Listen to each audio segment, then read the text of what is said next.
મહારાજે આપણને વચનામૃતની અંદર કહ્યું છે કે એકાંતિક થકી જ એકાંતિકના ધર્મને પામી શકાય છે. અને એ વાતે આપણને ભગવાન સ્વામિનારાયણે ખૂબ સારી પેઠે આપણને અલગ અલગ વચનામૃતોની અંદર એકાંતિક સત્પુરુષના ગુણોનું વર્ણન કરીને બતાવ્યું છે. જેની પાસે એવા અંતરની અંદર ગુણ હોય તેને એકાંતિક ને પરમ એકાંતિક સત્પુરુષ કહેવાય. અને એ વાત આપણે જીવનની અંદર સમજવી બહુ જ જરૂરી છે.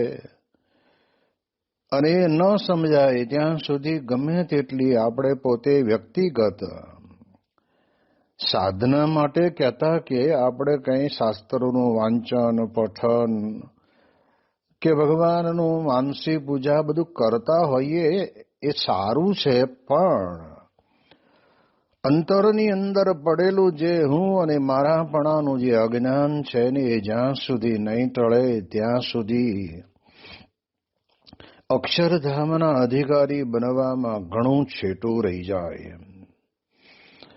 એટલે મહારાજે આપેલું આ પ્રથમ પ્રકરણનું 54મું વચનામૃત આપણા દરેકના જીવન માટે જીવના કલ્યાણનું વચનામૃત છે. અને આપણને અક્ષર બ્રહ્મ ગુણાતીતાનંદ સ્વામીથી માંડીને લઈને અત્યારે સુધીના જે આપણા ગુરુવર્યો જે આપણને પ્રાપ્ત થયા છે એ તદભાવને પામેલા તેવા જ ગુણોથી યુક્ત અને એમની જ હયાતીની અંદર હજારો મુમુક્ષોને ભગવાનના સ્વરૂપનો નિશ્ચય કરાવી, ભગવાનને વિશે વૃત્તિ લગાવી અને છેલ્લી ઘડીએ ભગવાન સ્વામિનારાયણ અને ગુણાતીત ગુરુવર્યો એમને તેડવા માટે પણ આવ્યા. એના કેટલાક પ્રસંગો પણ આપણે બધા જાણીએ છીએ.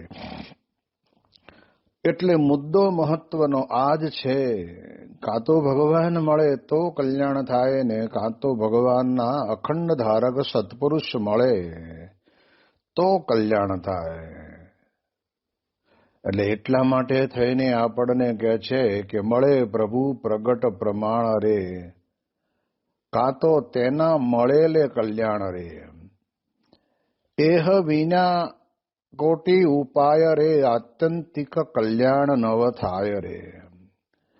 આત્યંતિક કલ્યાણ માટે તેને કોટી ઉપાય, કોટી એટલે કરોડો ઉપાય કરે પોતાના મનસ્વીની રીતે, તો પણ કહે છે કે એ પ્રાપ્ત ન થાય.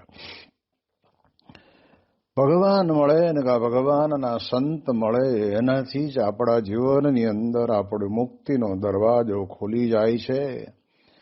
એવી અદ્ભુત વાત ભગવાન સ્વામિનારાયણે આપણને ગરડા પ્રથમ પ્રકરણના 54મા વચનામૃતની અંદર કરી.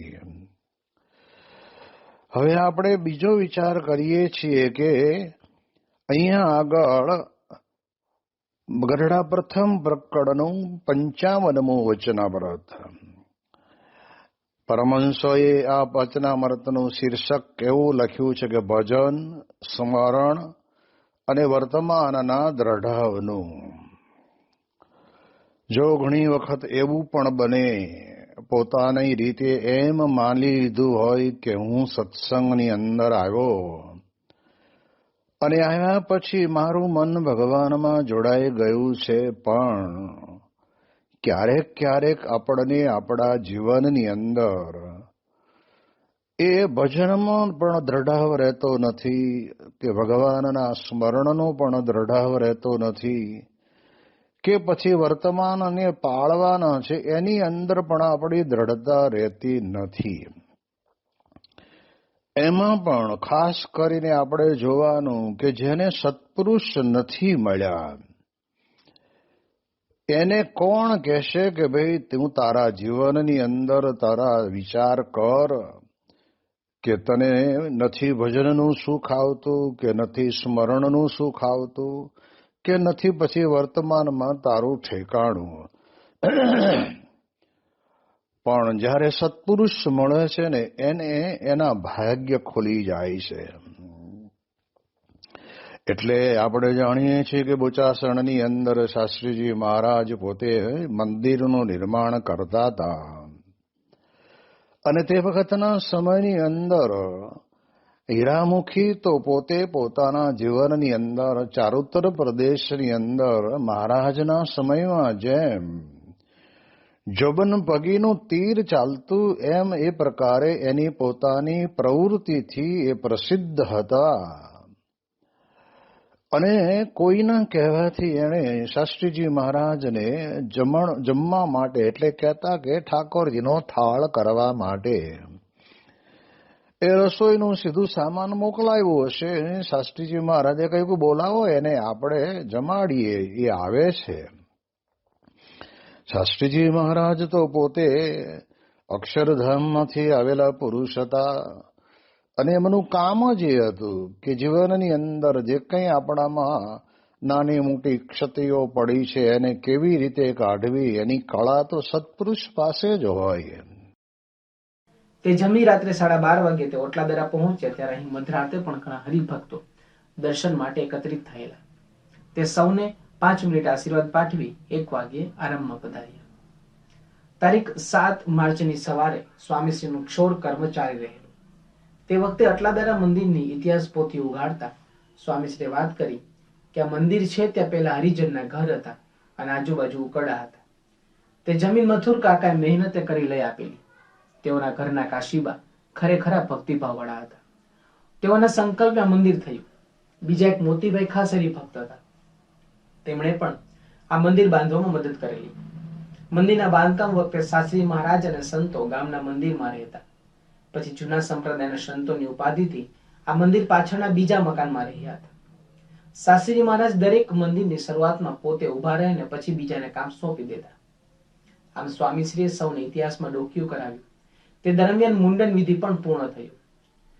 તેમાં છેલ્લે સ્વામીશ્રીની શિખા લાંબી હતી તે થોડી કાપીને વાળ ભેગી નાખવામાં આવી. તે જોઈ શ્રી હરિદાસ સ્વામીએ લાંબો હાથ કરીને શિખાના કેસ લઈ લીધા.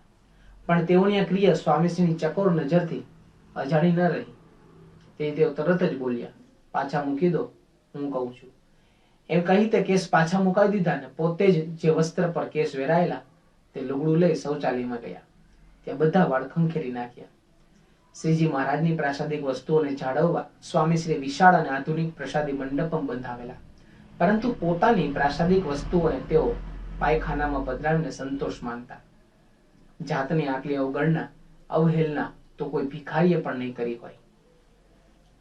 અટલાદરાથી તારીખ 7 માર્ચના રોજ બોચાસણ પધારેલા સ્વામીશ્રી મંદિરમાં દર્શન કરીને સભા મંડપમાં લાભ આપી વયોવૃદ્ધ સંતોના દર્શન માટે નીકળેલા. તે ક્રમમાં ઘનશ્યામ સ્વામીના આસને આવ્યા. આ સંતના મંડળમાં સ્વામીશ્રી પોતાની કિશોર અવસ્થામાં વિચરેલા. તેથી બંનેની ઉંમરમાં ખાસો તફાવત. છતાં આજે એ વડેલ સંતે ઉલટફેર વાત કરી કે પ્રમુખ સ્વામી દ્વારા સાક્ષાત શાસ્ત્રીજી મહારાજ સત્સંગમાં વિચરણ કરે છે, માટે ઓળખી લેજો. સત્તા નહીં પણ સાધુતાની રૂએ સ્વામીશ્રીએ સૌના હૃદયમાં આવું આગવું સ્થાન જમાવેલું. તેથી જ તે આજે પણ અકબંધ રહ્યું છે.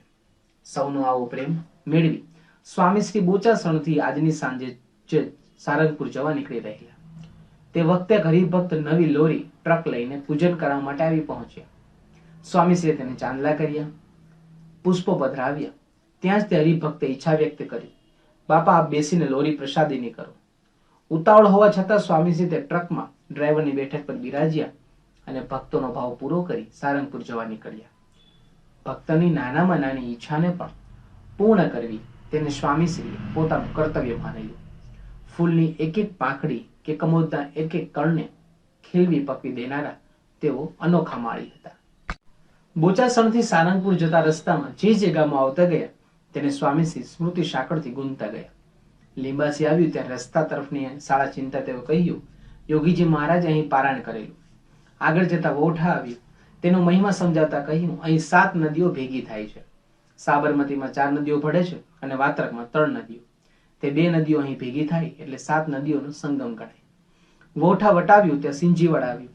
તેના અનુસંધાનમાં બોલ્યા, મહારાજ ગઢપુરથી વડતાલ આવતા સિંજીવાડા રોકાયેલા તે વાત કીર્તનમાં લખેલ છે. આમ સતત પ્રવાસમય સ્વામીશ્રી સતત સ્મૃતિમય પણ રહેતા. જેમ ગુણાતીતાનંદ સ્વામી જુનાગઢથી વંથલીના માર્ગે ચડ્યા કે તરત જ બોલ્યા હતા, જ્યારે જ્યારે માર્ગે ચાલીએ છીએ ત્યારે ત્યારે ભગવાન સાંભળી આવે છે. જેમ કે એમ જે મોટા મોટા સાધુને મહારાજ બહુ ચાલ્યા છે, તે જ રીતે સ્વામીશ્રી પણ મુસાફરીમાં ભગવાનમય ગુરુમય બનીને વિચરતા. આ અરસામાં હોળીનો તહેવાર સામો આવતો હોવાથી ઠેર ઠેર ગામના નાકે છોકરાઓ ફાળો ઉઘરાવા ઉભા રહેલા.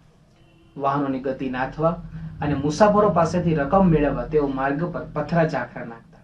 કદાચ કોક લોટકો ચાલક આ વિઘ્નોને ન ગાંઠે ને વાહન પૂરપાટ રાખે તો તેને થોભાવા લાકડી પથરા પણ હથિયાર રૂપે હાથ વગા રાખતા. આજે આ ટપોરીઓ સાથે સ્વામીશ્રીને ભેટો થઈ ગયો. સ્વામીશ્રીની ગાડી ધીમી પડે એટલે તરત તેઓ દોડી આવી આસપાસ એકત્રિત થઈ જાય. સાથેના સંતો પોતાની ફક્કડ ગિરધારીની સ્થિતિ સમજાવે, પણ ટોળામાં બુદ્ધિ ન હોય એ યુક્તિને સાચી ઠેરવતી એ ટોળકી ન સમજે. તેથી થોડી થોડી પ્રસાદી તેઓને અપાવતા સ્વામીશ્રી રાત્રે 9:30 વાગે સારંગપુર પધાર્યા. અહીં દર્શન બાદ તેઓ સભામાં બિરાજ્યા ત્યારે રસ્તામાં થયેલી હેરાનગતિની વાતો કરીને સૌને ખૂબ રમૂજ કરાવી. મુશ્કેલીઓને પણ મોજ મજાનો વિષય બનાવી આનંદ માણતા સ્વામીશ્રીને કોઈ પજવી શકે એમ નહોતું.